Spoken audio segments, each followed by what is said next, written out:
Hello বন্ধুরা, আসসালামু আলাইকুম। আপনারা তো টাইটেল দেখে বুঝেই ফেলছেন আজকে আমি কি রান্না দেখাচ্ছি। সেজন্য আজকে আমি 2 মুঠ মানে লাল শাক কিনে এনেছিলাম। এবার লাল শাকটাকে সুন্দর করে ধুয়ে একটু সুন্দর করে মুছেও নিতে হবে। তারপরে হলো লাল শাকটা একটু রসুন, একটু ঝালের গুঁড়া, একটু লবণ আর হলুদ দিয়ে আমি হালকা সেদ্ধ মানে একটু যাতে নরম হয় ঠিক সেরকম করে নিয়েছিলাম। আর এখানে আমি পাঁচফোড়ন হলো ভেজে নিচ্ছি। আর যেহেতু আবার এখানে হলো তেঁতুলের কাজ কিন্তু লাগবে।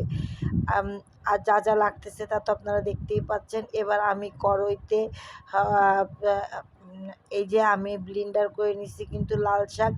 আর এরপরে আমি কড়াইতে একটু তেল দিয়ে আর শুকনা ঝাল আর রসুন দিয়ে ভালো করে ভেজে নিয়ে তার মধ্যে আবার হলো আম শস্যদানা ফেলে দিলাম। আর শস্যদানা ফেলে দেওয়ার পরে ভালো করে একটু ভেজে নিয়ে পরে আমি আবার হলো লাল শাকটা দিয়ে নিলাম। আর ওইটা আপনাদের ভিডিও, কারণ কি এক হাত দিয়ে লাল শাক দিতে গেলে তো সমস্যা হয়, তাই আমি ভালোভাবে লাল শাকটা দিয়ে আর এরপর আমি হলো সেই তেঁতুলের কাঠটা দিয়ে ভালো করে মিক্সড করতেছি যাতে কোনো রকম ব্যালেন্সের সমস্যা না হয়। এবার লবণ আর হালকা একটু চিনি দিচ্ছি, কারণ লবণ আর মানে টকের ব্যালেন্সটা যাতে ঠিক থাকে সেই জন্য। তার এরপরে আমি সুন্দর করে দেখেন ঘুটানোটা করতেছি।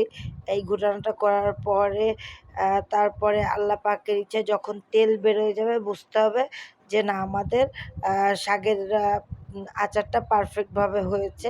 সো আমি মানে আর লোভ সামলাতে পারলাম না, তাই ভাত নিয়ে আর কিন্তু শাকের আচারটা নিয়ে খেতে বসে গেলাম।